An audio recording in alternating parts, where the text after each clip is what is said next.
بسم الله والحمد لله والصلاة والسلام على رسول الله وعلى آله وصحبه ومن والاه أما بعد. Alhamdulillahi Rabbil Alamin. Je remercie Allah subhanahu wa ta'ala. Wa bihi asta'in. C'est en lui que je mets ma confiance, c'est en lui que je cherche l'aide. Dans la clarification de la vérité et dans la réfutation du faux et de l'égarement. Toute la louange est à Allah subhanahu wa ta'ala. Je remercie également tous les frères qui participent à ce séminaire en ce moment et qui ont accepté, malgré le délai très court et malgré les choses qui se sont passées un petit peu de façon par surprise presque. Alhamdulillah, que Allah subhanahu wa ta'ala nous donne à tous le tawfiq. Mes frères, le sujet de ma conférence aujourd'hui, bien entendu, c'est toujours relié au thème de ce séminaire, au sujet de la réalité de la bid'a, du mawlid, ce que les gens de bid'a et ce que les soufis célèbrent à chaque année et qui prétendent vouloir honorer le prophète Muhammad sallallahu alayhi wa sallam par cette innovation qui est la bid'a du mawlid, la célébration de la naissance du prophète Muhammad sallallahu alayhi wa sallam, et indirectement également la réfutation de toutes les célébrations d'anniversaire de tous les turuq, des shuyukh, des turuq qui également célèbrent leurs anniversaires à chaque année. Parce que les soufis, quand ils font la célébration de la naissance du prophète sallallahu alayhi wa sallam, c'est uniquement pour ouvrir la porte pour eux à un nombre interminable de célébrations de mawalid et de mawasim. Donc c'est pour justifier et ouvrir la porte à d'autres bid'a. Parce que du moment que tu ouvres la porte à la bid'a, et que tu commences à dire qu'il y a des bid'a qui sont bonnes, alors une fois que tu as ouvert cette porte, c'est impossible de la fermer par la suite. C'est impossible à quelqu'un de la fermer. Parce que chacun d'entre eux, il va venir avec quelque chose de nouveau et va prétendre que c'est une bid'a qui est bonne. Alors, on ne pourra plus jamais par la suite fermer cette porte. C'est pour cette raison que le prophète sallallahu alayhi wa sallam l'avait fermée depuis le début. Donc, le sujet de ma conférence aujourd'hui, c'est أن المولد والبدعة عموما نقص في تجريد المتابعة للرسول صلى الله عليه وسلم. Et si on traduit ce titre, ça voudrait dire que l'innovation, et en particulier l'innovation du Mawlid, c'est une défaillance, ou plutôt une déficience dans l'obligation de suivre exclusivement le prophète Muhammad sallallahu alayhi wa sallam.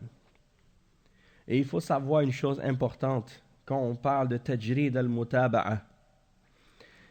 Et c'est qu'en réalité, c'est la base de notre religion, elle est basée sur le témoignage de la ilaha illallah et de Muhammadun Rasulullah. Ça, c'est qu'est-ce qu'on appelle ash-shahadatan, les deux témoignages. Et les ulama de l'islam, ils ont justement clarifié et établi par rapport à ce témoignage-là, qui est la base de notre religion, que toute personne qui veut faire un acte par lequel il cherche à se rapprocher d'Allah subhanahu wa ta'ala, parce que de toute façon, un musulman, tout ce qu'il fait dans sa vie, il devrait le faire en recherchant l'agrément d'Allah quand il fait des adorations, quand il fait des choses que Allah aime. Donc, pour que cette œuvre ou cet acte soit accepté d'Allah, il faut que cela respecte deux conditions. C'est les deux conditions qu'on appelle en arabe shurut qaboul al-amal. Shurut qaboul al-amal. C'est-à-dire les conditions pour que nos œuvres soient acceptées. La première, les ulama, ils mentionnent que c'est al-ikhlas. Al-ikhlas lillah, c'est-à-dire la sincérité, la pureté d'intention, de faire en sorte que nos œuvres soient exemptes de toute forme de shirk, que ce soit du shirk majeur ou du shirk mineur. Hein? Donc, de rejeter le shirk et de rejeter le riya et tout ce qui touche à l'ostentation. Ça, c'est la première condition. Celui dans lequel, dans ses œuvres, il y a du shirk et qu'il n'y a pas d'ikhlas, son œuvre sera rejetée. La deuxième condition pour que les œuvres soient acceptées, c'est tajridul mutaba'a, c'est-à-dire de faire en sorte que tes œuvres soient en accord avec la sunna du messager sallallahu alayhi wa sallam et que tu suives le messager d'Allah sallallahu alayhi wa sallam de façon exclusive, c'est-à-dire que tu ne dois pas mettre la parole de quiconque au-dessus de la sienne, que tu ne dois pas adorer Allah subhanahu wa ta'ala par une voie ou par une guidance autre que la sienne, hein, et que tu ne permettes à personne et que tu n'acceptes de quiconque une innovation quelconque, c'est-à-dire d'adorer Allah subhanahu wa ta'ala par une manière qui a été inventée et qui a été ramenée par autre que le messager d'Allah sallallahu alayhi wa sallam, parce que le prophète sallallahu alayhi wa sallam a dit clairement Man ahdatha fi amrina hadha ma laysa minhu fahuwa rad. Donc ces deux conditions-là sont la base de l'islam et elles sont tirées directement du témoignage de la ilaha illallah et de Muhammadun Rasulullah. La première condition de al-ikhlas est tirée de la ilaha illallah, c'est-à-dire que rien ne mérite d'être adoré excepté Allah. Et la deuxième condition de l'exclusivité du suivi du messager sallallahu alayhi wa sallam dans l'adoration et du rejet des innovations, ça c'est basé sur la deuxième partie du témoignage de la foi, shahadatu anna Muhammadan Rasulullah, le témoignage que Muhammad sallallahu alayhi wa sallam est le messager d'Allah. Et ça, les ulama l'ont expliqué et l'ont clarifié dans nombreux de leurs livres. Et parmi les meilleurs livres qui ont expliqué la réalité de ces deux témoignages et des deux conditions pour que nos œuvres soient acceptées, il y a le cheikh al-imam Muhammad ibn Abdul Wahhab rahimahullah dans son livre Kitab al-Tawhid. Si on regarde comme il faut dans Kitab al-Tawhid, on constate que l'imam Muhammad ibn Abdul Wahhab a été extrêmement clair, extrêmement intelligent et lucide dans sa façon d'écrire ce livre. Et dans le livre en question, Kitab al-Tawhid, il y a une méthodologie, il y a un principe clair qui est l'explication et la clarification de la signification du Tawhid. Et si on regarde à certains chapitres, comment il les a classés, comment il les a ordonnés, on voit qu'il explique dans son livre en entier la réalité du Tawhid et la réalité du Shirk et tout ce qui s'oppose au Tawhid. Et il y a justement dans les chapitres l'explication des deux conditions pour que les œuvres soient acceptées dans le chapitre 39, dans le chapitre 40 et dans le chapitre 41. Dans ces trois chapitres, premièrement, par exemple, le chapitre 39, le titre de ce chapitre, c'est « Babun min ash-shirk iradatul insan bi'amalihi dunya ». C'est-à-dire, parmi les choses qui font partie du shirk, le fait que la personne, lorsqu'elle fait ses œuvres et ses actions, elle cherche quelque chose de la dunya. Et le chapitre précédent, même, j'aurais pu rajouter le chapitre 35, le chapitre 35 qui est avant celui-là, avant le chapitre 36, pardon, je me suis trompé dans la numérotation. Donc c'est les chapitres 35, 36, 37 et 38. Ces quatre chapitres dans Kitab al-Tawhid expliquent justement les deux conditions pour que les œuvres du serviteur soient acceptées. Le chapitre 35, Bab ma ja'a fi riya, c'est-à-dire ce qui a été rapporté au sujet de l'ostentation, ar-riya, qui fait partie du shirk mineur. Et également le chapitre suivant, le chapitre 36, Bab min ash-shirk iradatul insan bi'amalihi dunya, c'est-à-dire parmi les choses qui rentrent dans le shirk également, le fait qu'une personne fasse des actes religieux dans le but d'obtenir quelque chose de la dunya. Ça, c'est qu'est-ce qui est en contradiction avec al-ikhlas. Sans oublier et sans compter même ce qui a été expliqué avant cela de toutes les différentes formes de shirk que le cheikh a clarifié, qui annulent justement le tawhid et le témoignage de la ilaha illallah, puisque c'est des formes de shirk majeures qui ont été mentionnées également. Donc il mentionne les formes de shirk majeures qui opposent le tawhid et le témoignage de la ilaha illallah, et les formes de shirk mineurs également qui viennent diminuer ou affaiblir le tawhid d'une personne. Donc ça, c'est un exemple de l'annulation de la première condition pour que nos œuvres soient acceptées. Et dans le chapitre suivant, le chapitre qui vient après celui-là, qui est le chapitre 37, il mentionne maintenant la suite de l'explication des conditions de Muhammadun Rasulullah, c'est-à-dire la condition de tajrid al-mutaba'a, c'est-à-dire qu'on doit uniquement se baser sur qu'est-ce que le messager d'Allah sallallahu alayhi wa sallam a enseigné pour que nos œuvres soient acceptées. Et dans Al-Usul al-Thalatha, le cheikh Muhammad ibn Abdul Wahhab, il a expliqué la signification du témoignage de Muhammad Rasulullah en disant ta'atuhu fima amar wa tasdiquhu fima akhbar wa al-ijtinab ma naha anhu wa zajar wa an la yu'bad Allah illa bima shara'. Ça, c'est les 4 phrases par lesquelles il a défini, où il a expliqué la signification de Muhammadun Rasulullah. Donc c'est lui obéir dans ce qu'il a ordonné, croire en tout ce qu'il nous a enseigné au sujet de la religion comme information sur la révélation et sur la foi, et s'écarter de tout ce dont il nous a interdit ou de tout ce dont il nous a blâmé. S'il y a quelque chose qu'il a blâmé ou qu'il a interdit, on doit s'en écarter. Et également de n'adorer Allah que par ce qu'il nous a légiféré de faire, c'est-à-dire de n'adorer Allah que par ce qu'il a enseigné et qu'est-ce qu'il a ordonné ou recommandé seulement.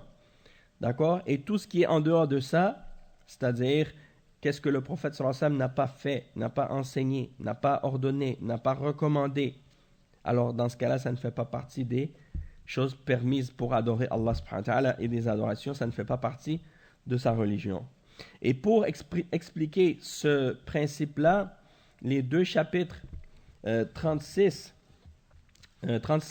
et 38 dans Kitab al-Tawhid, le premier c'est قول الله تعالى ألم تر إلى الذين يزعمون أنهم آمنوا بما أنزل إليك وما أنزل من قبلك يريدون أن يتحاكموا إلى الطاغوت. C'est-à-dire que le titre de ce chapitre, c'est l'explication d'un verset dans Surat An-Nisa, qui est le verset 60, dans lequel Allah subhanahu wa ta'ala dit: n'as-tu pas vu ceux qui prétendent croire en ce que Allah a fait descendre sur toi, ce que nous avons fait descendre sur toi, et ceux qu'on a fait descendre avant toi, aux autres prophètes, ils veulent prendre pour juge le Tarout. C'est-à-dire, ils veulent prendre pour juge tous les idoles, ou bien, qu'est-ce que les mushrikines adorent en dehors d'Allah, ou bien les choses qui contredisent la charia d'Allah, les lois faites par les hommes, ou bien les voies que les gens de bid'a et les innovateurs ont innové. Toutes ces choses-là, ça rentre dans ce qui oppose justement ce principe-là de Muhammadun Rasulullah, et du fait que si tu crois réellement en Muhammadun Rasulullah, eh bien tu n'as pas le droit de prendre un juge en dehors de lui. Tu n'as pas le droit de mettre la parole de quelqu'un, peu importe qui il est, au-dessus de la sienne. Tu n'as pas le droit de mettre une loi, peu importe de qui elle vient, au-dessus de la sienne. Et tu n'as pas le droit d'ajouter dans la religion ou d'enlever dans la religion quoi que ce soit. Parce que Allah subhanahu wa ta'ala nous a ordonné de ramener toutes nos divergences au messager d'Allah. Ça, c'est expliqué dans ce chapitre 37, et le chapitre suivant, qui est le chapitre 38, et qui dit, ou bien qui explique, attends, je crois que j'ai sauté le chapitre 36. Je m'excuse pour les numéros, là, je me suis mélangé. Mais le chapitre 37, c'est Bab man ata' al-ulama wal-umara fi tahrim ma ahalla Allah wa tahlil ma harram Allah. Donc ça c'est le faqad ittakhadhahum arbaban min dunillah. Oui, c'est ça. Donc ça signifie quoi? Ça signifie celui qui obéit aux dirigeants, aux savants et aux dirigeants dans ce que Allah dans le fait de rendre haram ce que Allah a rendu halal, ou dans le fait de rendre halal ce que Allah a rendu haram. Il obéit aux savants de la religion ou aux dirigeants, parmi les dirigeants, dans le fait de rendre haram ce qui est halal ou de rendre halal ce qui est haram, c'est comme s'il les avait pris comme des seigneurs en dehors d'Allah. Ça, c'est le chapitre 37. Et l'autre chapitre qui vient après, c'est le chapitre 38 dont j'ai parlé tout à l'heure. Donc, ces 4 chapitres clarifient la signification de ces 2 conditions. Et je vais vous montrer maintenant, Inch'Allah, avec les explications des ulama, comment le fait de faire des innovations et des bid'a vient en contradiction avec le témoignage de Muhammadun Rasulullah et détruit justement la condition de l'acceptation des œuvres, pour que nos œuvres soient acceptées. Et cette condition, c'est la condition que nos œuvres soient faites en accord avec la sunna du messager sallallahu alayhi wa sallam, et que ce ne soit pas quelque chose d'innové ou des innovations que des gens ont inventées. Donc pour commencer, je vais juste lire un passage dans l'explication de Kitab al-Tawhid de l'imam al-Allama Sulaiman ibn Abdullah ibn Muhammad ibn Abdul Wahhab rahimahullah, dans son Sharh Taysir al-Aziz al-Hamid. Il dit, après avoir mentionné le titre, لما كان التوحيد الذي هو معنى شهادة أن لا إله إلا الله مشتملا على الإيمان بالرسول صلى الله عليه وسلم مستلزما له، وذلك هو الشهادتان، ولهذا جعلهما النبي صلى الله عليه وسلم ركنا واحدا في قوله بني الإسلام على 5: شهادة أن لا إله إلا الله وأن محمدا رسول الله، وإقام الصلاة وإيتاء الزكاة وصوم رمضان وحج البيت من استطاع إليه سبيلا.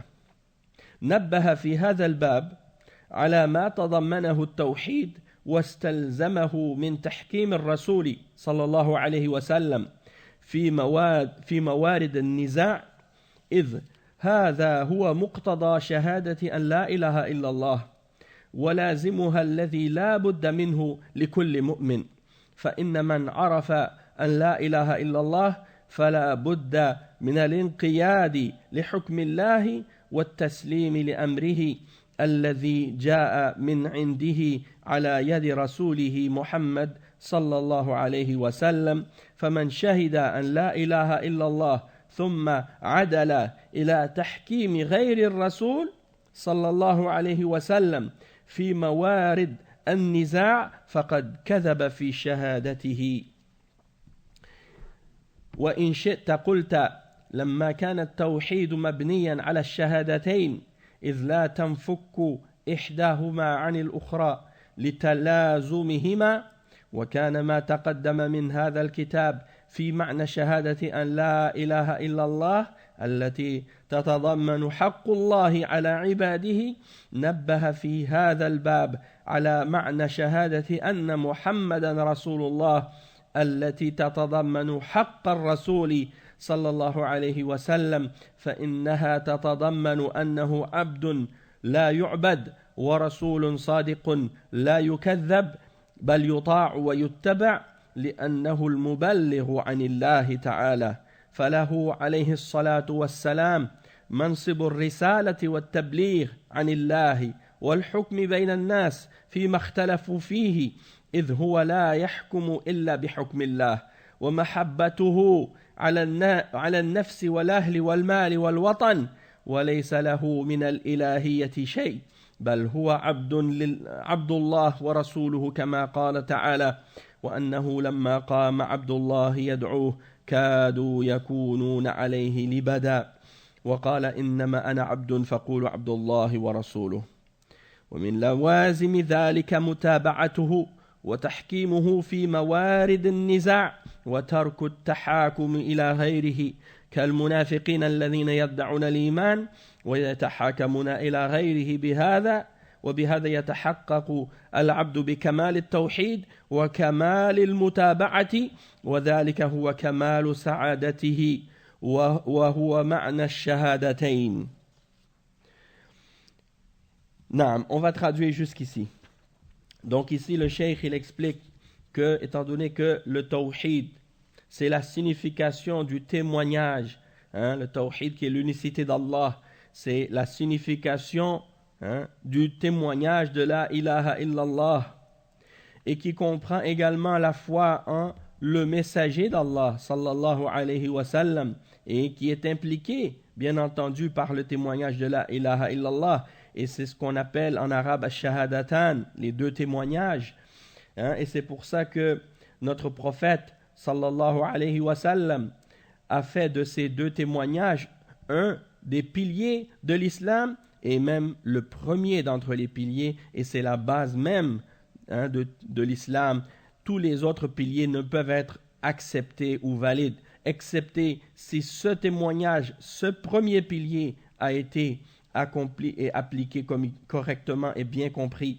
C'est-à-dire, comme le prophète sallallahu alayhi wa sallam l'a mentionné, l'islam est basé sur cinq piliers. Le témoignage que rien ne mérite d'être adoré excepté Allah et le témoignage que Muhammad sallallahu alayhi wa sallam est le messager d'Allah. Et d'établir la salat, et de donner la zakat, et de faire le jeûne du ramadan, et de faire le hajj à la maison d'Allah, la maison sacrée, pour celui qui en a la capacité et les moyens.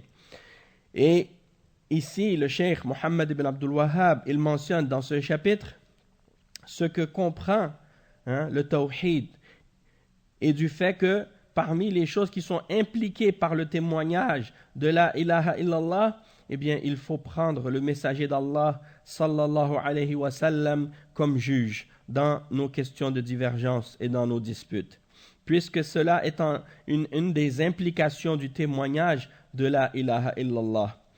Et parmi les implications obligatoires qui sont nécessaires à tout croyant, personne ne peut s'en échapper, personne ne peut en sortir.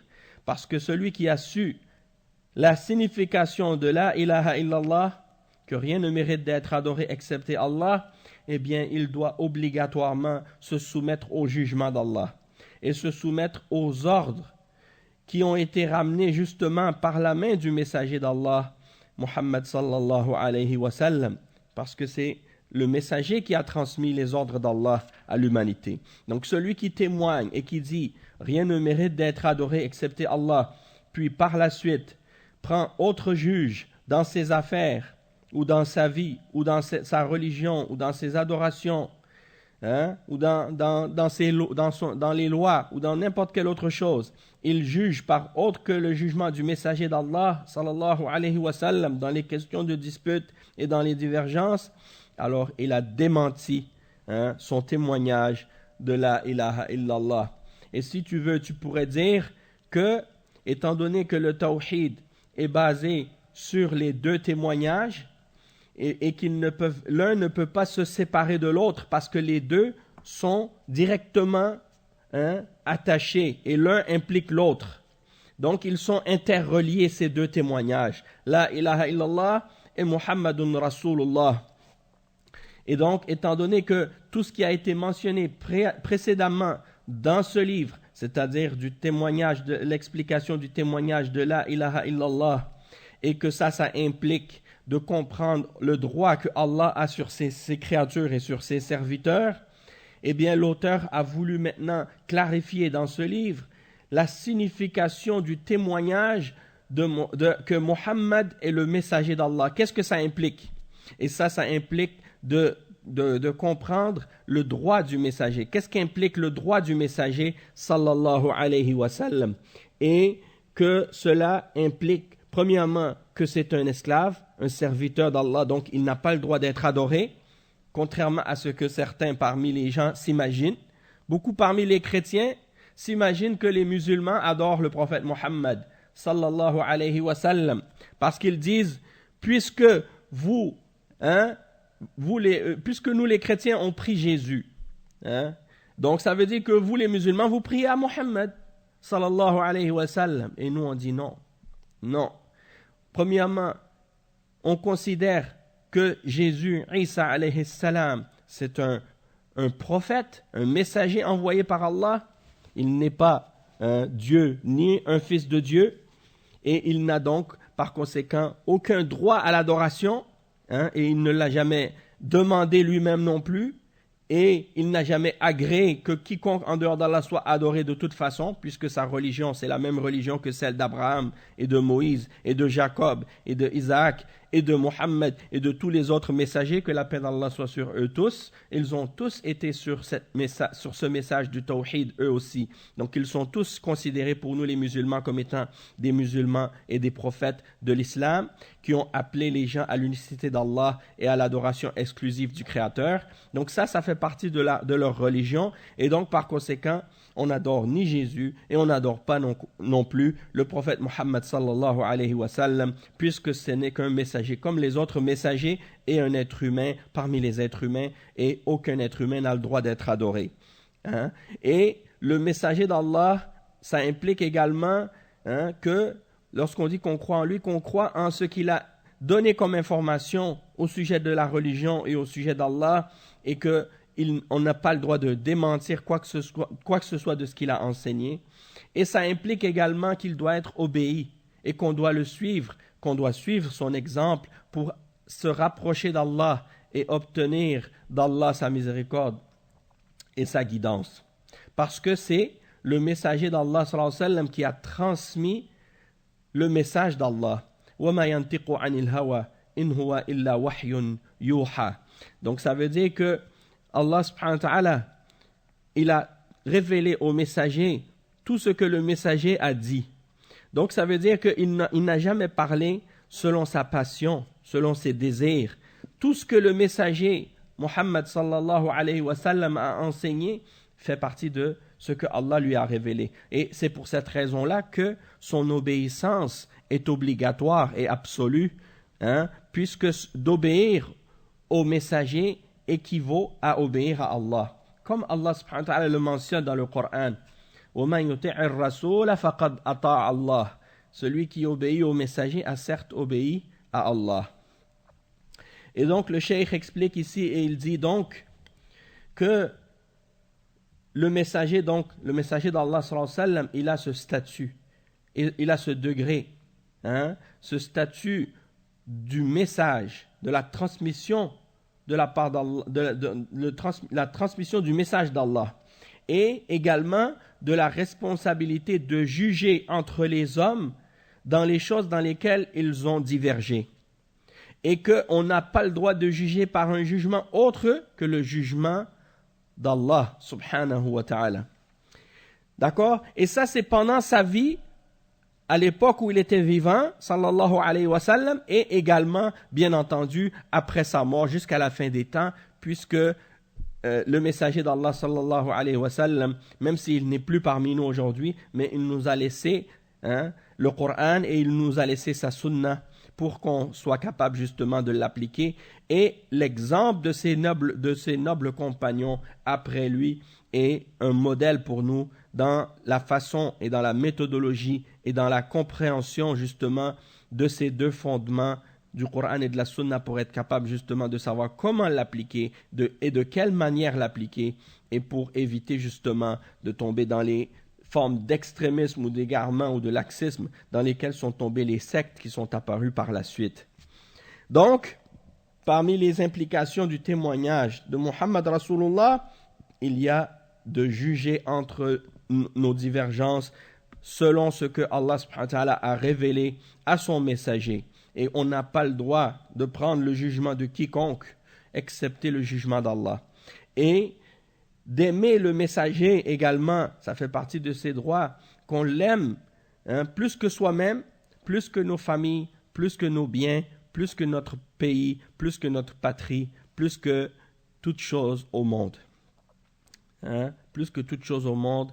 Et bien entendu, on l'aime pour Allah, c'est-à-dire que l'amour d'Allah est toujours au-dessus de tout. Et si on aime son messager, on l'aime justement pour Allah subhanahu wa ta'ala. Et il n'a droit à rien de l'adoration. Et on n'a pas le droit de l'adorer, on n'a pas le droit de l'implorer, on n'a pas le droit de le vénérer, on n'a pas le droit de se prosterner à lui, on n'a pas le droit de lui faire des invocations, de lui demander le secours dans les moments de détresse, ou peu importe de ces choses-là, de lui demander l'intercession après sa mort. On n'a pas le droit de faire aucune de ces choses-là, puisque ça, c'est des formes d'adoration, et celui qui fait ça, il a commis le shirk, c'est-à-dire il a fait le plus grave péché possible en islam, c'est-à-dire de donner à Allah un partenaire dans l'adoration, alors que Allah subhanahu wa ta'ala, de la même manière qu'il n'a pas de partenaire dans la création, il a créé le monde tout seul, il a créé tout ce qui existe lui seul à partir de rien, et de la même manière, il n'a aucun associé et aucun partenaire dans l'adoration. Il n'a aucun partenaire dans l'adoration, et de prendre Allah comme juge et de prendre son messager comme juge, ça c'est une des conditions, parmi les conditions de la foi. Et ça, beaucoup de musulmans l'ignorent. Et beaucoup de musulmans l'ignorent. Et c'est une des raisons pourquoi ils l'ignorent, c'est parce que beaucoup de musulmans n'ont pas étudié correctement les fondements de leur religion et la signification de La ilaha illallah Muhammadun Rasulullah. D'accord, donc c'est pour ça que maintenant vous allez voir parfois certains kuffars qui vont dire que certains musulmans, ils vont dire, surtout qu'est-ce qui se passe actuellement en France, ils disent l'islam radical, l'islam politique, l'islam, ils utilisent toutes sortes d'autres appellations, les islamistes ou des choses comme ça. Et bien entendu, il y a des groupes, parmi les groupes d'égarement qui ont dévié de la compréhension de l'islam. Et ces groupes-là, comme par exemple à l'époque moderne, tout ça c'est arrivé seulement dernièrement, à partir de la colonisation. Ils ont voulu utiliser les méthodes des kuffars pour essayer de ramener l'islam dans certains pays musulmans, par les méthodes démocratiques ou bien par les méthodes des Européens et des kuffars. Et par conséquent, ils ont ramené beaucoup de corruption, de désordre et de contradiction avec l'islam. Et ils disent on veut la charia, mais en réalité, ils n'appliquent jamais la charia et ils ne la connaissent même pas. Et ils ne connaissent même pas le tawhid d'Allah. Et ils ne connaissent même pas la réalité de ce que signifie la sunna du messager et de prendre le messager comme messager dans le sens que tu le suis de façon exclusive sans faire d'innovation, puisque eux-mêmes ils pratiquaient toutes sortes d'innovations. Donc quelqu'un qui pratique plein d'innovations et qui admet même ou qui accepte même des formes de shirk et des bid'a, comment pouvez-vous espérer de sa part qu'il applique la charia? Comment pouvez-vous espérer de sa part qu'il respecte la charia, puisque le premier des piliers et le premier des fondements de la charia, qui est le tawhid d'Allah, ils le contredisent, comme les frères musulmans et le fondateur des frères musulmans, Hassan al-Banna, qui justement par conséquent, ici on le mentionne en même temps, pourquoi pas le clarifier, qui célébrait le Mawlid al-Nabawi à chaque année, et qui faisait les chansons et les célébrations lors de la naissance, l'anniversaire du prophète sallallahu alayhi wa sallam. Il faisait cette bid'a et il célébrait cette bid'a. Et encore aujourd'hui, les ikhwan, ils continuent encore à célébrer cette bid'a, beaucoup d'entre eux. Donc, pour dire que pour eux, cette chose-là, elle est correcte, elle est permise. Toutefois, si on juge selon la charia, eh bien ça c'est quelque chose qui est rejeté et qui est blâmable. Donc comment ces gens-là peuvent prétendre vouloir appliquer la charia alors qu'ils n'interdisent pas par exemple l'adoration des tombes et la vénération des saints et la célébration des des célébrations des saints et de la naissance du prophète sallallahu alayhi wa sallam et d'autres innovations semblables. Donc tout ça, c'est des exemples. Donc ces gens-là, ils les ont appelés des islamistes. Ils les ont appelés des islamistes. Et ils disent également que tous les musulmans qui interprètent l'islam d'une manière politique. Donc quand ils disent ça, c'est étrange d'entendre ça de leur part parce qu'en réalité, ils permettent à n'importe quel parti politique d'exister et d'appeler à n'importe quelle idéologie politique. Puis après, quand ils parlent de l'islam, ils voudraient que l'islam soit apolitique, c'est-à-dire que les musulmans et l'islam, que ça n'a aucun lien et que ça ne touche nullement à quoi que ce soit de la politique.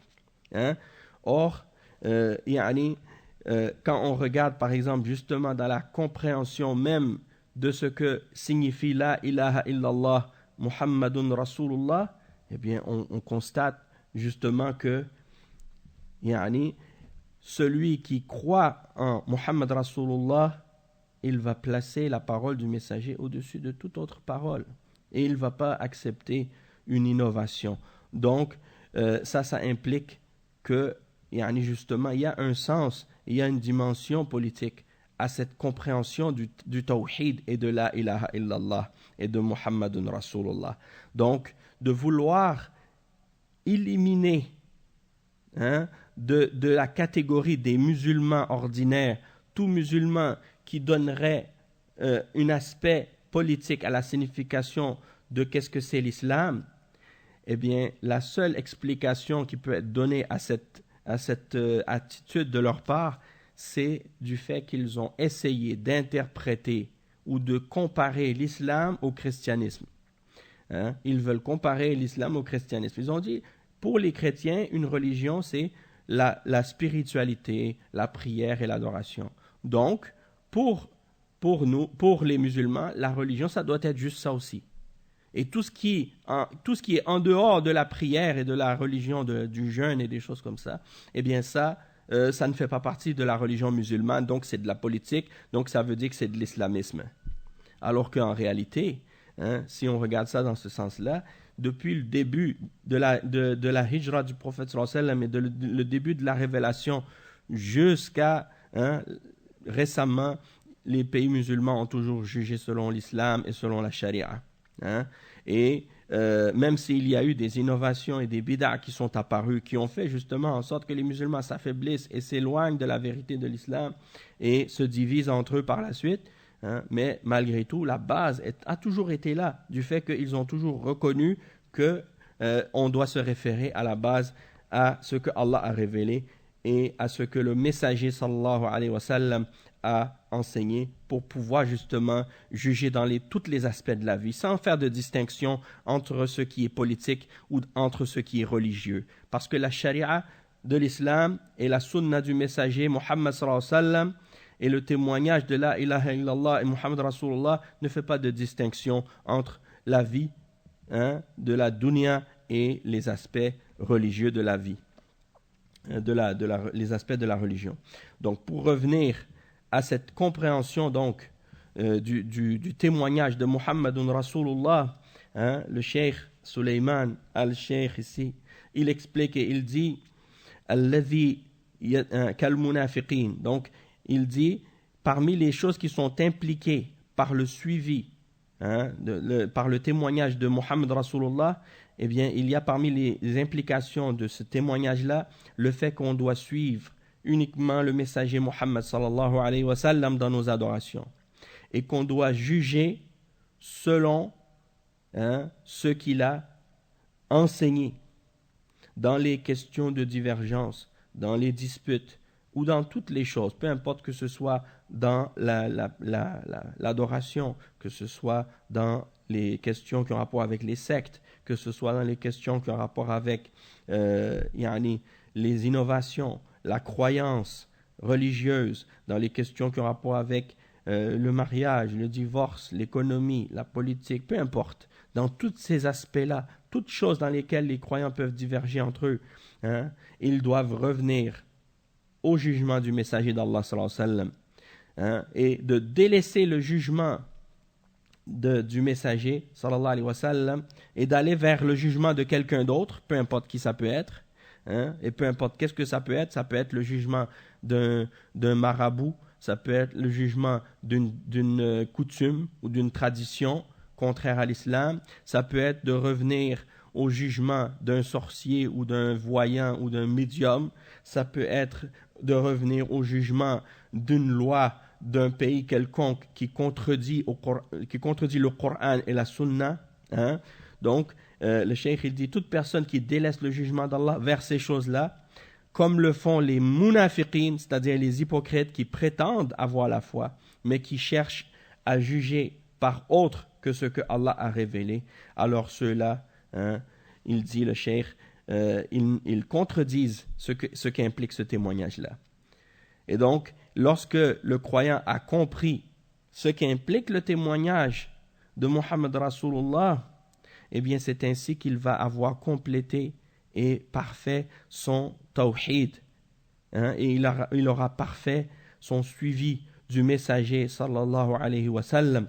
Et ça c'est le bonheur complet. Parce qu'il a réalisé et concrétisé la signification des deux témoignages, le témoignage de la ilaha illallah et de Muhammad Rasulullah. Et donc, ça c'est juste le point que je voulais mentionner ici en particulier à ce sujet-là.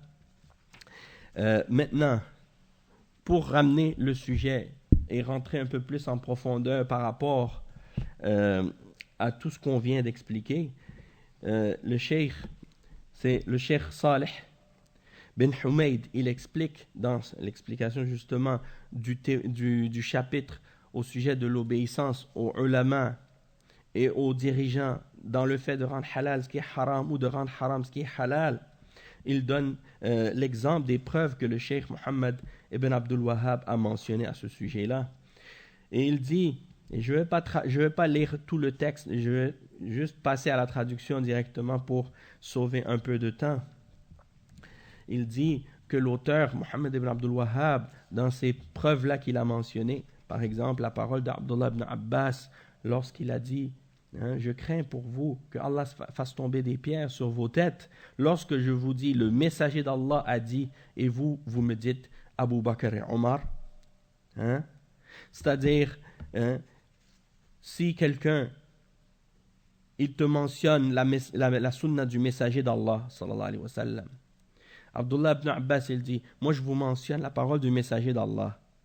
Vous n'avez pas le droit de vous objecter à ce que je vous dis en me mentionnant la parole de quiconque. Même si c'est la parole de Abu Bakr et Omar, vous n'avez pas le droit de mettre la parole de Abu Bakr et Omar radiyallahu anhuma au-dessus de la parole du messager d'Allah, sallallahu alayhi wa sallam. D'accord? Donc si c'est le cas que les salafs, comme Abdullah ibn Abbas, hein, le compagnon du prophète sallallahu alayhi wa sallam, Turjuman al-Qur'an, il a compris hein, ce principe-là, qu'on n'a pas le droit de mettre la parole de quiconque au-dessus de la parole du messager d'Allah sallallahu alayhi wa sallam. Alors que dire de celui qui prend comme argument ou comme prétexte pour essayer de justifier le Mawlid par exemple, la parole d'un savant qui est apparu au 6e, au 7e, au 8e, au 10e siècle. Parce que c'est ça ce qu'ils font souvent, les soufis, quand ils essaient de justifier leur bid'a. Ils disent « Ah, mais nous, on a plein de savants qui nous ont dit que c'était correct. Donc, on est sur la vérité. C'est quoi votre preuve ?» Oui, on a le savant, un tel qui était au 6e siècle, et un autre savant, un tel qui était au 7e et au 8e siècle, et un autre savant, un tel qui était au 10e siècle et au 11e siècle. D'accord. Même si vous aviez 100 000 savants qui viennent du 6e ou 7e ou 8e siècle, même s'ils étaient 1 million qui avaient dit que c'était correct, moi je vous dis, le prophète Mohammed sallallahu alayhi wa sallam, hein, il n'a jamais fait. Il n'a jamais enseigné, il n'a jamais ordonné ou approuvé ou incité ou encouragé à célébrer sa naissance. Ni la naissance de quiconque parmi les autres messagers avant lui, ni la célébration de la naissance d'aucun d'entre ses compagnons lorsqu'ils sont morts. Radiyallahu anhum ajma'in wa sallallahu alayhi wa sallam. Et la même chose aussi parmi les sahaba, jamais. après la mort du prophète sallallahu alayhi wa sallam, Abu Bakr ou Omar ou Uthman ou Ali a décidé, par exemple, radiyallahu anhum, que on va célébrer la naissance du prophète Mohammed sallallahu alayhi wa sallam. Aucun d'entre eux. Et ils étaient mieux placés pour nous de savoir qu'est-ce que le messager sallallahu alayhi wa sallam aime. Et ils étaient mieux placés que nous à savoir comment respecter le prophète sallallahu alayhi wa sallam. Et ils étaient mieux placés que nous à savoir qu'ils étaient sincères et qu'ils aimaient le messager d'Allah sallallahu alayhi wa sallam. Si c'était bon de le faire, ils nous y auraient précédés. Ils nous auraient devancés. Ils nous auraient battus à ça. Ils ne nous auraient pas laissé, nous, des siècles après, prendre ce mérite et gagner sur eux sur ce point-là. De même que les tabi'in, les élèves des sahaba, ils n'ont jamais fait ça. Ni les tabi'in, mais ni les élèves des tabi'in. Les 4 imams, Abu Hanifa, Malik, Shafi'i, Ahmad. Hier, il y en a un qui disait justement sur Twitter, il disait moi je suis malikite et les malikites ils disent que c'est permis. Ajib, subhanallah. Montre-moi une parole où l'imam Malik il célébrait le Mawlid al-Nabawi. Nulle part. Au contraire, l'imam Malik c'était un des imams les plus durs contre les gens de bid'a et qui détestait parmi les savants qui détestaient le plus la bid'a. Et tous les savants détestaient la bid'a. Les imams des salaf ils détestaient tous la bid'a. Abu Hanifa ne l'a jamais fait. Malik il l'a jamais fait. Al-Shafi'i il l'a jamais fait. Ahmad il l'a jamais fait. L'imam al-Bukhari il l'a jamais fait. L'imam Muslim il l'a jamais fait. L'imam Ahmad il l'a jamais fait. Abu Daoud il l'a jamais fait. Al-Nasa'i il l'a jamais fait. Ibn Majah il l'a jamais fait. Et Al-Nasa'i il l'a jamais fait. Tous les grands imams de la sunna qui ont transmis le hadith, ils connaissent mieux le messager d'Allah que quiconque. Après toi tu viens, tu me cites la parole d'un tel ou d'un tel qui est venu des siècles après. Les 4 premières générations des salafs, ils ont tous été d'accord que ça n'existe pas dans l'islam. Toi, tu me ramènes la parole de quelqu'un d'autre qui me dit que ça c'est correct. Alors, que dire de qu'est-ce que Abdullah ibn Abbas est en train de mentionner ici? Il dit, je crains que des pierres tombent sur vos têtes du ciel quand je vous dis, Qala Rasulullah sallallahu alayhi wa sallam, et vous me dites, Qala Abu Bakr et Omar. En voulant dire, est-ce que vous êtes sérieux? Vous me dites Abu Bakr et Omar. Alors que moi je vous dis Qala Rasulullah sallallahu alayhi wa sallam, est-ce que vous êtes en train d'essayer de mettre la parole de Abu Bakr et Omar radiyallahu anhuma au-dessus de celle du messager d'Allah sallallahu alayhi wa sallam? Alors peu importe quel cheikh qui vient après, il n'y en a aucun qui peut venir même à la cheville de Abu Bakr et Omar. La terre, le sable, la poussière qui était sur les pieds de Abu Bakr et Omar, elle est meilleure que n'importe qui vient après. Alors comment toi tu viens, tu me parles d'un tel ou d'un tel qui a vécu des siècles après les salafs et qui a dit que ça c'est correct, et toi tu essaies d'utiliser sa parole comme si c'était un verset de Coran ou comme si c'était un hadith du messager d'Allah, puis tu veux mettre ça au-dessus de la parole du messager d'Allah sallallahu alayhi wa sallam. Quelle honte. Nasalullah al-afiyah. Donc ça c'est très très très grave, qu'est-ce que ces gens-là font. Et ça c'est juste un exemple. Après il a mentionné une autre parole de l'imam Ahmad ibn Hanbal. Il dit Ajibtu li qawmin arafu l'isnad wa sihhatah yadhhabuna ila ra'yi Sufyan. والله تعالى يقول فليحذر الذين يخالفون عن أمره أن تصيبهم فتنة أو يصيبهم عذاب أليم. أتدري ما الفتنة؟ الفتنة الشرك لعل إذا رد بعد قوله أن يقع في قلبه شيء من الزيغ فيهلك. Il dit, l'imam Ahmad ibn Hanbal, il dit, je m'étonne des gens qui ont su l'isnad. Il parle des gens qui connaissent l'isnad du hadith. Haddathana fulan, jusqu'au messager d'Allah. Et ils connaissent l'authenticité des hadiths. Quand on dit, Qala Rasulullah sallallahu alayhi wa sallam, ils savent ça. Et après, ils prennent l'opinion de Sufyan al-Thawri, un des imams parmi les imams des salafs. Ou bien ils prennent l'opinion d'un autre. Il a donné l'exemple de Sufyan. Ici, c'est juste un exemple.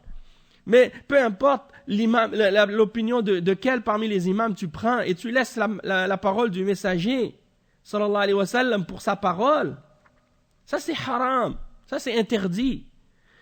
Et donc, il dit, vous laissez ça. la parole du messager qui est authentique pour l'opinion de Soufiane, ou l'opinion de Malik, ou l'opinion de Shafi'i, ou l'opinion de Ahmed, ou l'opinion d'un tel ou d'un tel.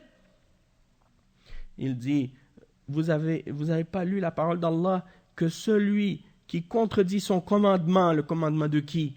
Le commandement du messager d'Allah, sallallahu alayhi wa sallam, que celui qui contredit, ceux qui contredisent son commandement, prennent garde, qu'il soit frappé par une fitna, ou qu'il soit frappé par un châtiment douloureux. Et l'imam Ahmad a dit, savez-vous ce qu'est la fitna dont Allah a parlé dans le verset? Il a dit, la fitna ici, c'est le shirk. Peut-être qu'il va rejeter une parole du messager d'Allah, sallallahu alayhi wa sallam, et à cause de ça, la déviation va rentrer dans son cœur, et il va périr à cause de ça. Pourquoi? Parce que quand tu prends la parole de quiconque, tu la mets au-dessus de la parole du messager d'Allah, sallallahu alayhi wa sallam, ça va rentrer dans le shirk. Ça va rentrer dans le shirk. Et c'est le shirk qu'on appelle shirk al-ta'a, le shirk dans l'obéissance, dans le fait de rendre haram ce qui est halal et dans le fait de rendre halal ce qui est haram.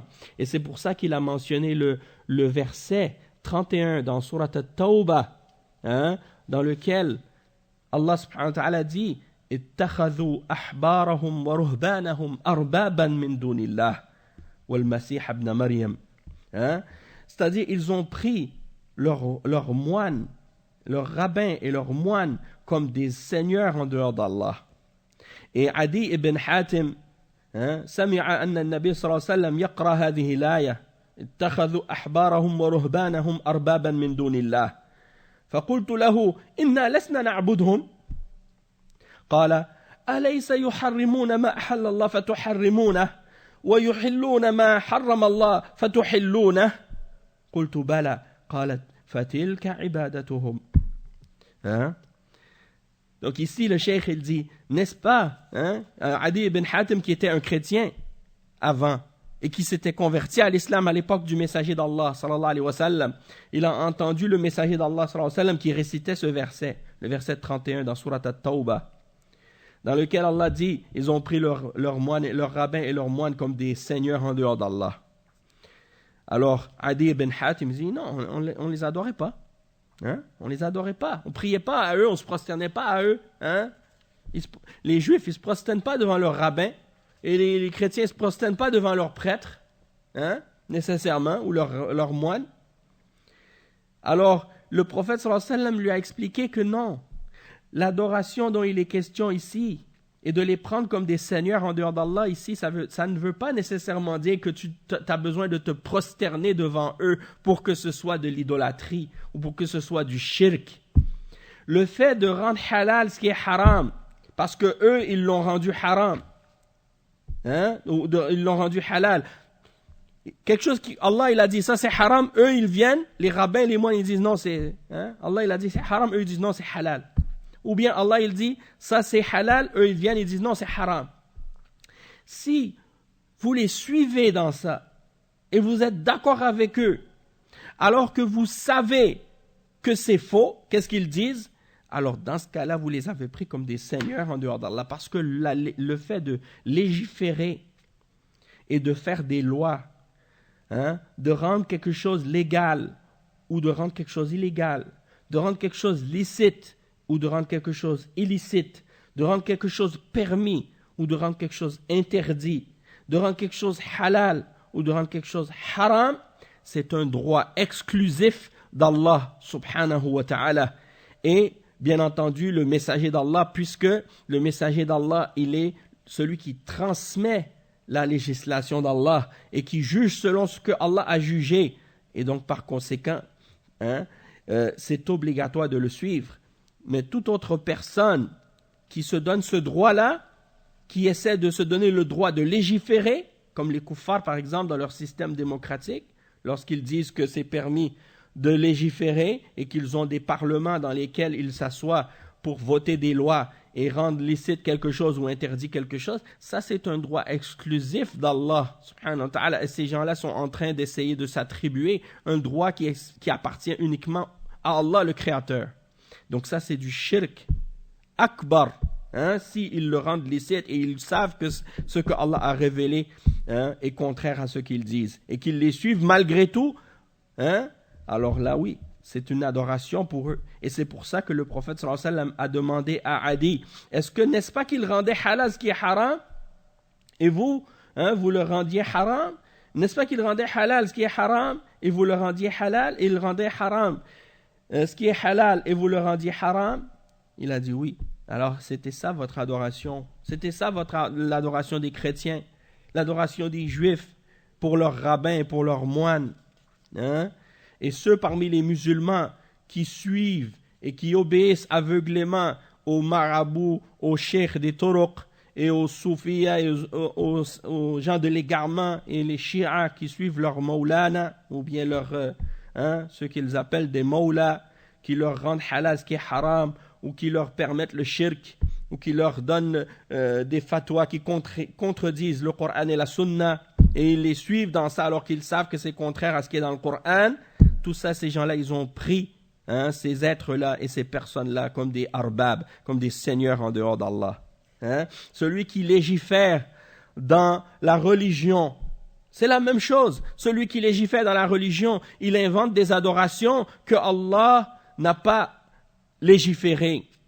Allah subhanahu wa ta'ala, il dit dans surat Ash-Shura, Am lahum shuraka'u shara'u lahum min ad-din ma lam ya'zam bihi Allah. Est-ce qu'ils ont des partenaires ou des associés à Allah qui leur légifèrent de la religion ce que Allah n'a pas permis?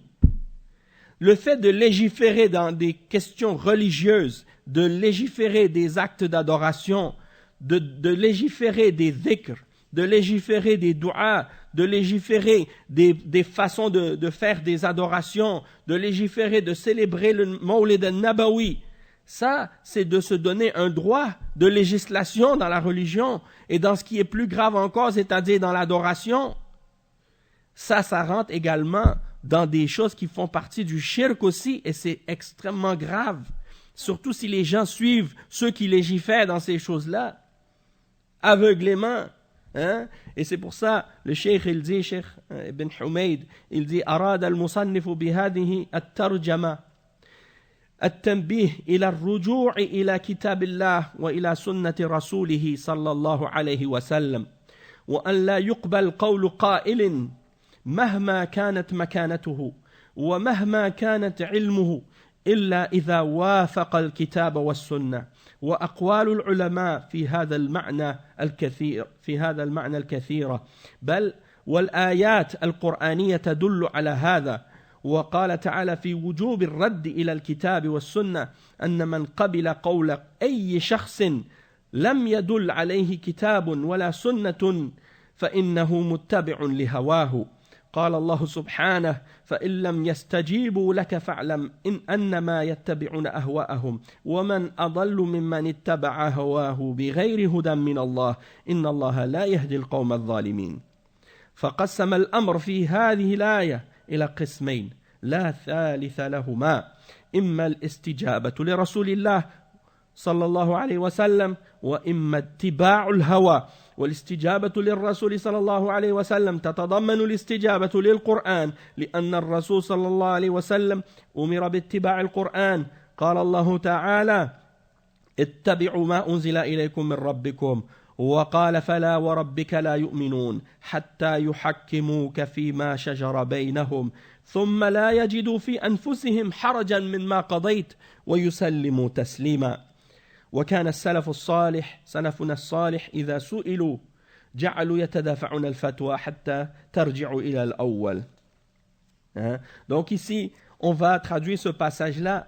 L'auteur, il dit, dans cette explication, dans ce titre, dans l'obéissance aux ulama et aux dirigeants, dans le fait de rendre halal ce qui est haram ou de rendre haram ce qui est halal, il y a le fait de les prendre comme des seigneurs en dehors d'Allah. Et le titre de ce chapitre est une note de la part du cheikh Mohammed ibn Abdul Wahhab de nous ramener au livre d'Allah et à la sunna de son messager sallallahu alayhi wa sallam et de n'accepter la parole de quiconque, peu importe son statut, peu importe qui il est, peu importe quel est son niveau de science. lorsque il n'est pas en accord avec le Coran et la Sunna. On prend ta parole, on la jette. On la prend pas, peu importe. Mais les soufiyas, Ahlul Bid'a, nasallallahu al-afiyah, ils ont enseigné à leurs fidèles la vénération et la sanctification des hommes, de les vénérer, de leur obéir aveuglément, de les suivre aveuglément. Et cette éducation des soufis a détruit le monde musulman. Et jusqu'à aujourd'hui, elle continue à faire des ravages dans les pays musulmans. Combien de gens aujourd'hui dans certains pays musulmans, lorsque le cheikh de la tariqa dit quelque chose, quelqu'un, il va accepter sa parole les yeux fermés, même pas remettre en question, alors que ce qu'il dit est clairement en opposition et en contradiction avec le Coran et la sunna du messager sallallahu alayhi wa sallam, et contredit même les fondements même de l'islam et du tawhid. Mais ces gens-là, avec leur éducation, ils ont éduqué les gens à devenir comme des éponges, comme des morts. Ils disent, le mourid, il doit être comme le mort avec son ras, c'est celui qui le lave, sans aucune volonté devant son cheikh. C'est ça l'éducation soufie. L'éducation salafi, c'est le contraire de ça. L'éducation des salafs, c'est le contraire de ça. Nos sahaba et les tabi'in, ils ont toujours enseigné à leurs élèves et à toute la umma, peu importe le statut ou le degré d'une personne, peu importe sa science, si ce qu'il dit est en contradiction avec le Coran et la Sunna, on le rejette. C'est pour ça qu'il n'y a pas de gourou dans la salafiyya. Et il n'y a personne qui est suivi dans la salafiyya comme un gourou, peu importe qui tu es. Si tu t'égares, si tu dévies, si tu contredis le Coran et la Sunna, on prend ta parole, on la jette. Tant que tu es sur la Sunna, si tu t'es trompé, on te respecte. Bien entendu, on ne va pas te rejeter comme si rien n'était. Non, alhamdulillah, quelqu'un peut se tromper s'il revient sur son erreur, il se réforme, il corrige son erreur. Alhamdulillah, on lui donne son respect. Mais celui qui s'obstine et qui reste et qui persiste dans son obstinance, dans son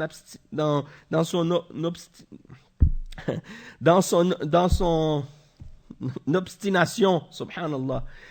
Il persiste à s'obstiner dans le faux et il refuse de revenir à la vérité alors qu'il contredit le Coran et la Sunna, on le rejette. Et donc les paroles des ulama à ce sujet-là sont nombreuses. Et même dans les versets de Coran, il y en a plein qui indiquent l'obligation de ramener toutes les divergences au Coran et à la Sunna. Et même que Allah subhanahu wa ta'ala mentionne dans le Coran que toute personne, peu importe qui elle est, si elle refuse ce qui vient du Coran et de la Sunna, ça veut dire qu'elle est en train de suivre sa passion. Allah subhanahu wa ta'ala dit dans le verset 50 dans Surat Al-Qasas, et s'ils ne te répondent pas, sache que c'est parce qu'ils suivent uniquement leur passion. Et qui est plus égaré que celui qui suit sa passion sans guidance venant d'Allah? Certes, Allah ne guide pas les peuples injustes. Tous ces gens-là qui contredisent le Coran et la Sunna et qui appellent à ce qui contredit le Coran et la Sunna, ils le font uniquement pour une chose, parce qu'ils suivent leur passion, rien d'autre. Et c'est pour ça que Allah subhanahu wa ta'ala a divisé les choses en ces deux catégories-là. Soit que tu réponds à l'appel du messager, sallallahu alayhi wa sallam, ou bien l'autre option, il n'y en a pas d'autre, c'est que tu suis ta passion. Alors de suivre et de répondre à l'ordre du messager d'Allah sallallahu alayhi wa sallam, ça implique bien entendu de répondre au Coran, puisque le messager d'Allah sallallahu alayhi wa sallam a uniquement été ordonné de suivre le Coran. Allah subhanahu wa ta'ala, il dit dans le verset 3 dans Surat Al-A'raf, suivez ce que nous avons fait descendre sur vous, ce qui a été descendu sur vous de la part de votre Seigneur. Et le verset 65 dans Surat An-Nisa, dans lequel Allah subhanahu wa ta'ala, il dit non, je jure par Allah subhanahu wa ta'ala, il jure par lui-même, il dit non, par ton Seigneur, ils ne seront pas croyants jusqu'à ce qu'il t'ait pris toi, ô messager d'Allah, comme juge dans toutes les disputes qui se présentent entre eux et qu'ils ne trouvent en eux-mêmes aucune gêne par rapport à ce que tu auras décrété et qu'ils s'y soumettent de façon totale et complète. Allez dire ça aux laïcs. Allez dire ce verset-là à ceux qui disent l'islam, dans l'islam, il y a l'islam de la République ou je ne sais pas quoi. Est-ce que ils sont capables de déformer la compréhension de ce verset? Ils disent non, mais vous savez, il y a plusieurs lectures dans l'islam et les musulmans, ce n'est pas un groupe homogène, il y a toutes sortes de divergences d'opinions et de différentes interprétations de l'islam. Le problème, ce n'est pas l'interprétation. Les ulama, ils ont expliqué. Et quand on est un salafi et qu'on connaît la parole des ulama, on sait qu'entre les ulama, il y a des divergences et que les ulama peuvent diverger. Et on sait que parfois, dans certains versets, il y a plusieurs interprétations. Dans les livres de tafsir, les ulama, ils mentionnent parfois pour un verset 2 ou 3 différentes significations pour un verset. Ça, c'est pas parce que ces gens-là, il y a certains égarés actuellement en France qui parlent comme s'ils avaient compris quelque chose à l'islam et qui critiquent les gens qui suivent la sunna et qui disent « Oh, parce qu'il y a différentes interprétations et tout ».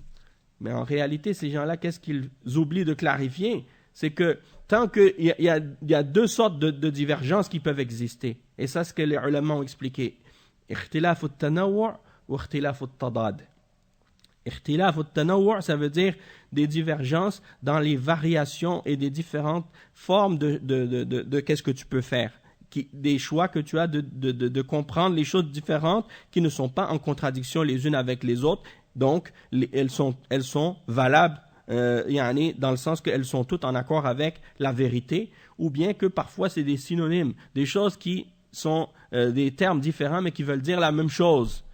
Comme par exemple, lorsqu'on dit As-Sirat al-Mustaqim, on dit que c'est le Coran, on dit que c'est la Sunna, on dit que c'est le messager d'Allah, sallallahu alayhi wa sallam, on dit que c'est l'Islam. Toutes ces significations-là sont équivalentes. C'est des synonymes. Donc il n'y a pas de contradiction ici. Mais la divergence qui est interdite, c'est la divergence qui implique une contradiction. Et c'est lorsque quelqu'un te dit que quelque chose est vrai et l'autre te dit non, c'est faux.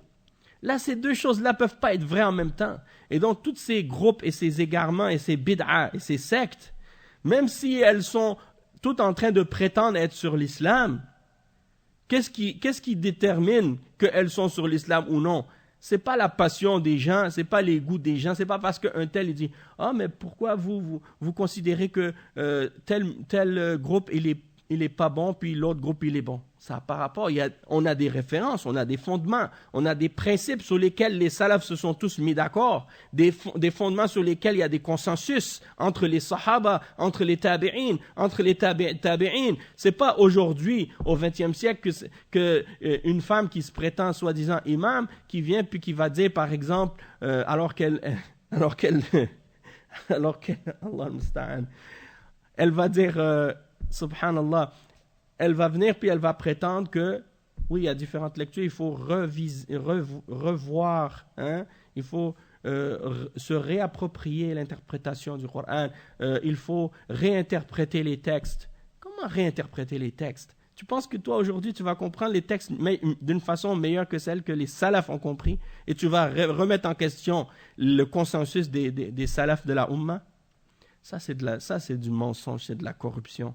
C'est de l'égarement. Ça veut dire quoi? Ça veut dire que vous voulez déformer la religion pour qu'elle soit en accord avec vos passions. Et dans ce domaine-là, croyez-moi, les juifs et les chrétiens sont les champions. Vous pensez que vous avez tout vu, vous n'avez rien vu. Dites-vous, si les chrétiens ont été capables de changer la religion dans qu'est-ce qui est plus fondamental et de faire croire aux chrétiens que l'idolâtrie c'était interdit avant, mais maintenant c'est plus interdit. Quand tu dis ça, moi je sais combien de fois j'ai parlé avec des prêtres. Je leur ai dit, mais comment ça se fait que dans vos églises, c'est rempli de croix, c'est rempli de statues, c'est rempli d'icônes, c'est rempli d'images, et que vous vous mettez à genoux devant ces choses-là, et que vous les priez, vous les vénérez en dehors d'Allah, et que vous essayez de me dire que ça, oui, maintenant c'est permis. Avant c'était interdit, mais maintenant c'est permis. Toutes les choses qui ont été interdites dans l'Ancien Testament, ils disent non, maintenant c'est permis. S'ils sont capables de permettre le shirk, de permettre le kufr, maintenant ils sont en train de permettre l'homosexualité, de permettre la laïcité, de permettre toutes ces autres choses. S'ils ont été capables de faire ça, eh bien dites-vous qu'ils sont capables, il n'y a pas de limite. Et eux, ils pensent que nous les musulmans, on va faire ça aussi. On va changer l'islam. Et en réalité, si les chrétiens étaient vraiment sincères et sérieux dans leur religion, les laïcs n'auraient jamais pu faire ce qu'ils ont fait en France.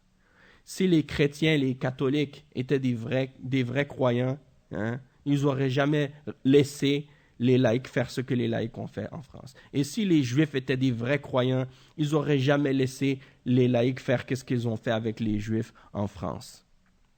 Mais la preuve, c'est que ces chrétiens, ces juifs-là, ce n'est pas des vrais croyants.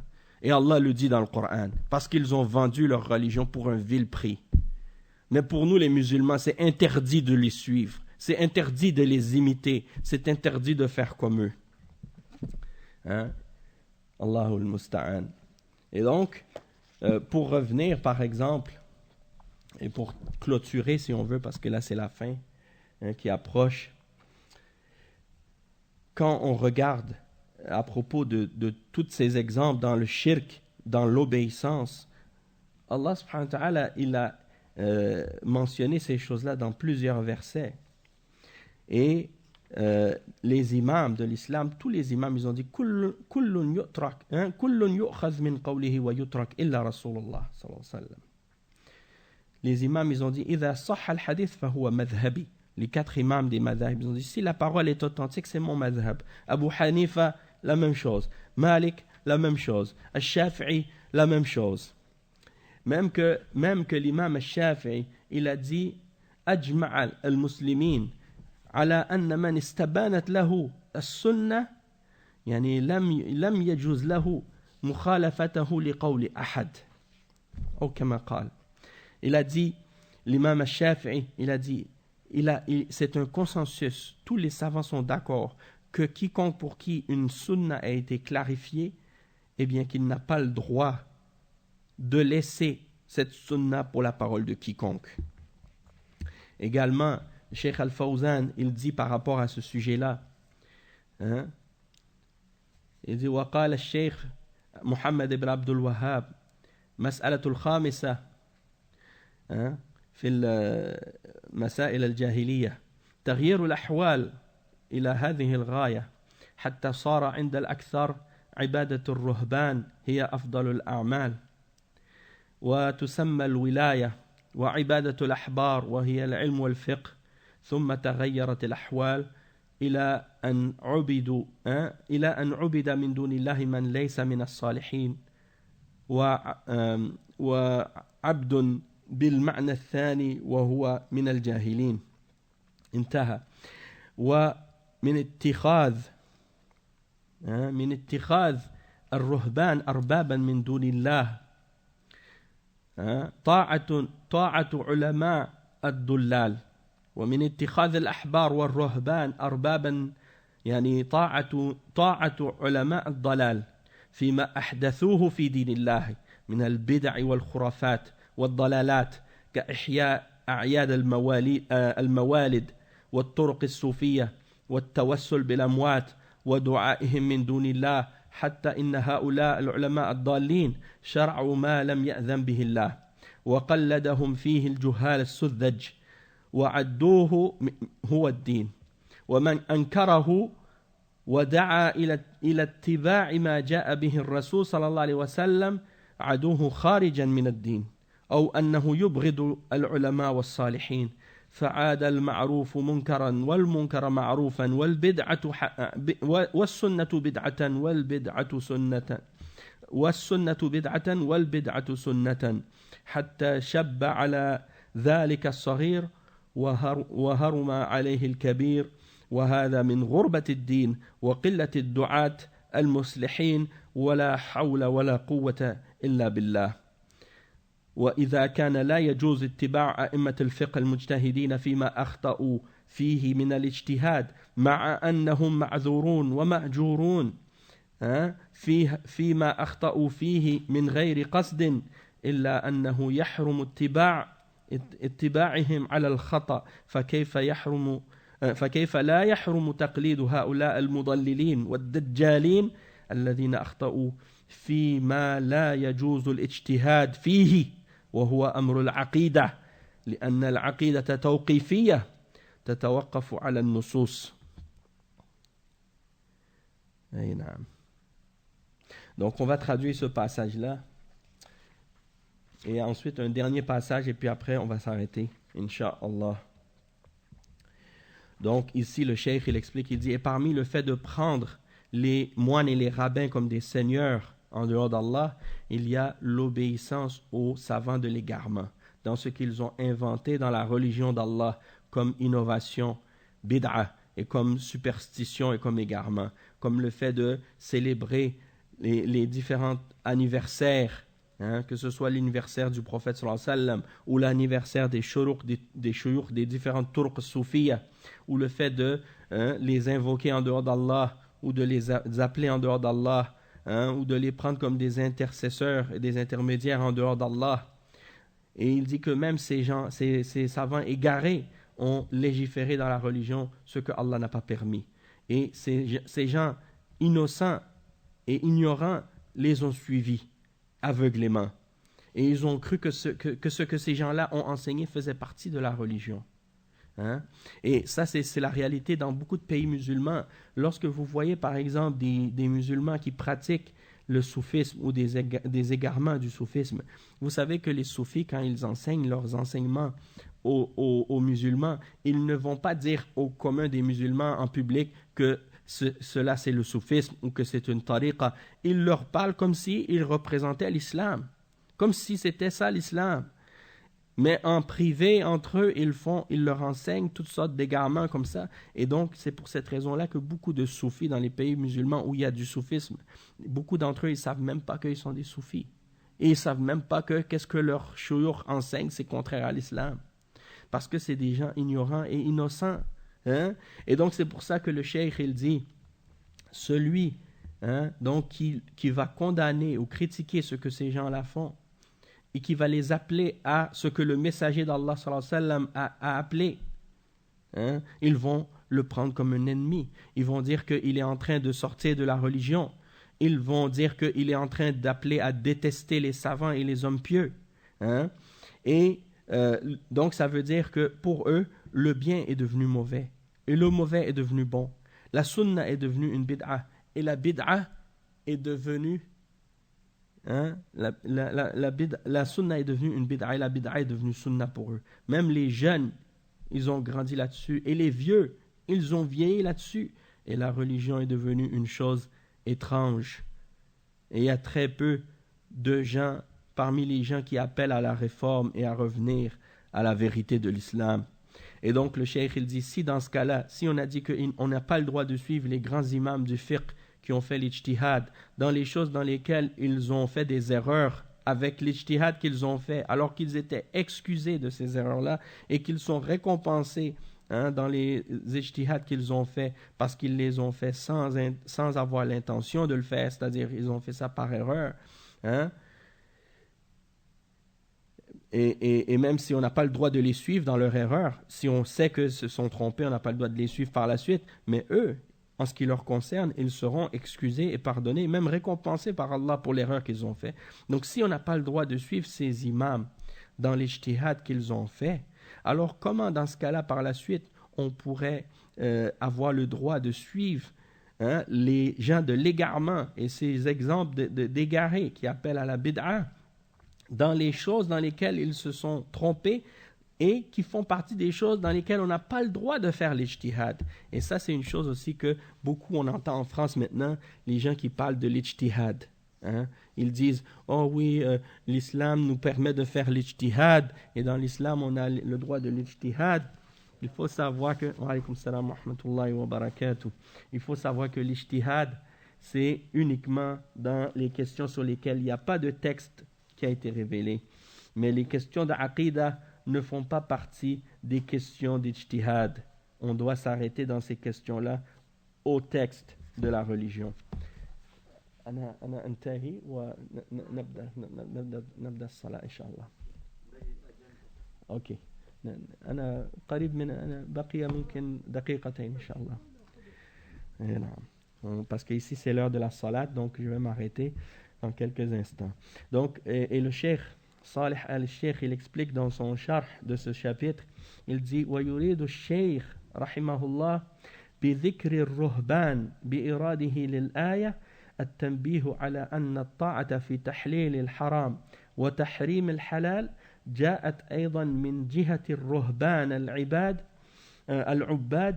هذا موجود عند المتصوفة وأهل الغلو في التصوف والغلاة في تعظيم رؤساء الصوفية فإنهم أطاعوا مشايخهم والأولياء الذين زعموا أنهم أولياء أطاعوهم في تغيير الملة فهم يعلمون أن السنة هي كذا وكذا وأن خلافها بدعة ومع ذلك أطاعوهم تعظيما للشيخ وتقديسا للولي أو يعلمون أن هذا شرك والدلائل عليه من القرآن والسنة ظاهرة لكن تركوه وأباحوا ذلك الشرك وأحلوه لأن شيخهم ومقدمهم رئيس طريقتهم أحله وهذا كان في نجد كثيرا أبان ظهور الشيخ بدعوته